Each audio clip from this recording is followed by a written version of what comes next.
dhibaato ma jirto wixii la idinku akhriyay iyo wixii la idinku barakiciyay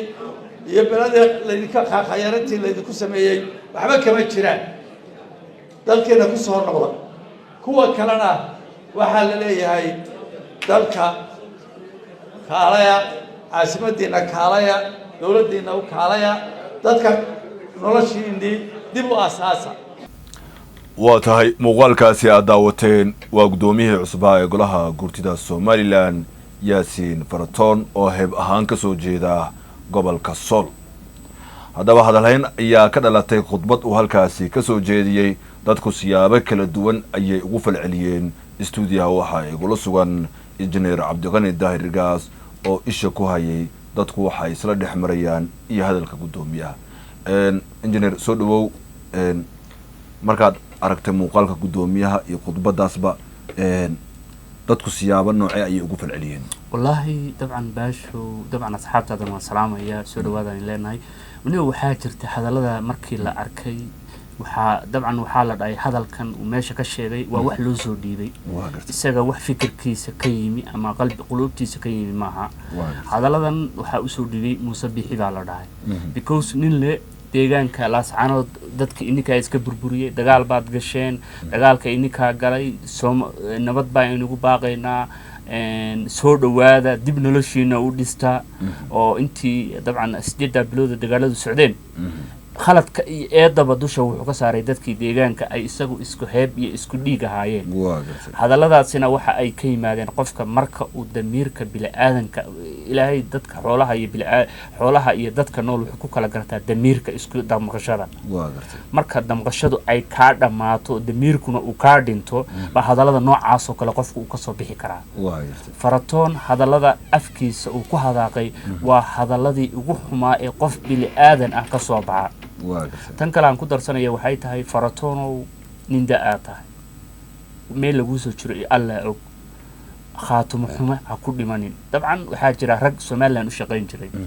ninkii magaalada Laascaanood qabtay 2007 Ali Sandulla la oran jiray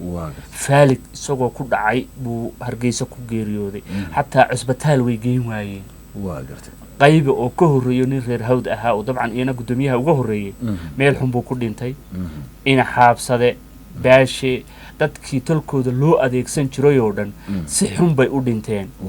niyow khaatimo xumaha ku dhimanin family ahaan isku cid baanuna جامع سيهاد بان ودنا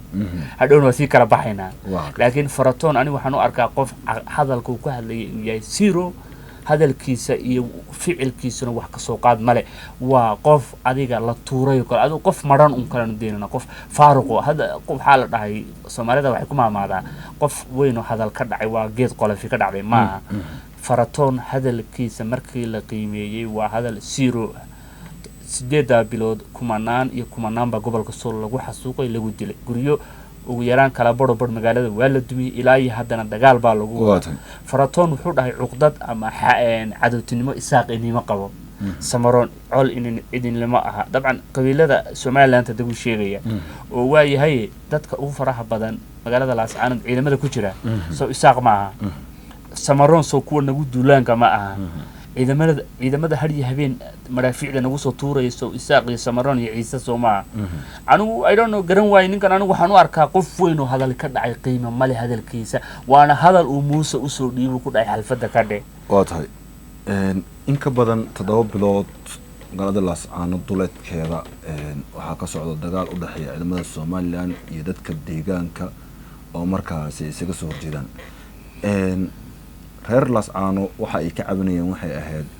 falal amni darro ah dilal qorsheysan oo inta badan magaalada ka dhaca isla markaana hal doorkii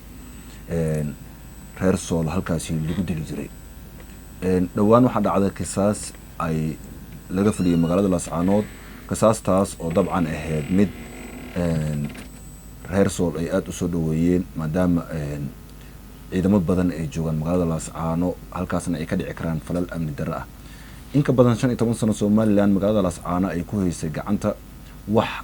soo qabasho ah dadka falalka lid ku ah amniga isla markaan dadka hal doorka ah ku dilay lama soo qaban jirin ma isleedahay garaadada iyo dadka iminka magaalada Laascaano joogaba waxa ay ka shaqeynayaan sida ay amnigooda u xaqiijin lahaayeen maxaana keenay in iminka lasoo qabto dadka falalka amni darada ah lugta ku leh waagii horena loo soo qaban waayo warniyo horta muddo 15 sano gobolka Sool waxaa ka jirtay dulmi dabcan dulmigaasi xataa Israa'iil iyo Falastiin yuhuudda oo Falastiiniinta tacadiye ku haysa 45 sano dulmigaas oo kale weligood kulama kicin tusaale ahaan dabcan haddaad geel jira tahay dhuug baa jira wax la dhaho oo geela adigu waa insect yar oo geela dhiigga ka jaqa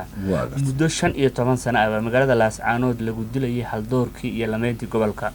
ilaa iyo haddana hal qof looma soo qaban صدق إلى بس سنة صدق يصدق سنة لهين دولة بانون أي عركانو قال لي وحي بوك بين نقطة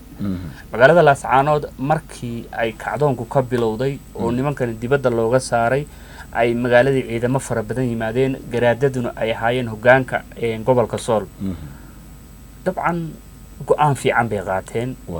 دور قف واللي سيداي واللي سعفيه ومقبل كلاغاتي لكن جراجة مع جرا إسماعيل وهانيك جراد كي هلكن كبلعبي جرادنا السوق ياري باوحودا إني وسان هدان كوسي سعنو حل مكانينه قف دلا تيرك هل استاجي عقدتنا هالكاسي كودا ما نيسا طبعا أنا وكو فرح سنة هاي إن قف ما أنت لاسعانود كنت لا تيرك الاستاجي شرع دينيا لغو كلا بحو تاسانا في عنا أمدكو كلا بدباليسا nimanka Somaliland ee gobolka gacanta ku hayay muddadaas wax amni ka shaqeyn jireen ma jiraan ummadana waxay oran jireen kii amni ka hadla hal dilo sheekul beledkii dhamaa Ilaahay naxariistay Sheekh Cabdinaasir Faray Kismaayo ciidamada surdoonka ee Somaliland baa kaga dabatigo Kismaayo ku qarxiyeen ku dileen amniga gobolkuna ka hadlay aniga dad familkayga jiray oo amniga gobolka markay ka hadlaan isla markiiba la dilay marka anigu waxaan oran lahaa garaadadu maantay u fadhidaa shaqo weyn bay qabteen halka laga sii wado qofkii qof dila birta hal la saar waata ugu dambeyn xaalka iminka reer Sool halkee ayuu marayaa maxay tiigsanayaan wallahi horta niyo waxaanu tiigsananaa meel sare qofka islaamkaana hamigiisa waxa la dhahay wilgi hamigiisa kor ahaado maadaama aan dooranay gudoomiyihii golaha shacabka baarlamaanka reer Khaatumo iyo ku-xigeenkiisii bari ilaa saadambe waxaan u fadhinaa inaan doorano madaxweyne iyo madaxweyne ku-xigeen markaanu doorano hawsha way soconaysaa reer Khaatumana dal iyo dibad qulqul joog iyo qurba joog way isku tashadeen airport waanu furanay oo degmada Gambadhaan ka furanay administration ciidamo booliis military ah qaybihii kala dadwanaay waanu samaysanay dawladda طبعا جودي صدني صدح ذاها هذا جودي أفرتني شان على مجعبه مصير ومدة عنده لوجليه هالكاسو جراددو أي معناها جراددي أول سياسة النوسو ودي هذا جار إني فريستان بالغيابة أو أي دهان ديني من كاسن كوري جناي هاوش هاودان يقولون كر مقام كودن بي لون نقندونه هالنقدان وتاي كاسو حوها إنجنير عبد الغني دهر الجاس إسلام ركانا وحوي لفلنقيني هذا الحين كان على خطبة وحلي سوجي قدوميها عصب قلها قرتدا سوماليلاند ياسين فرطون oo haybahan ka soo jeeda gobolka Sool daawade aragti ahaan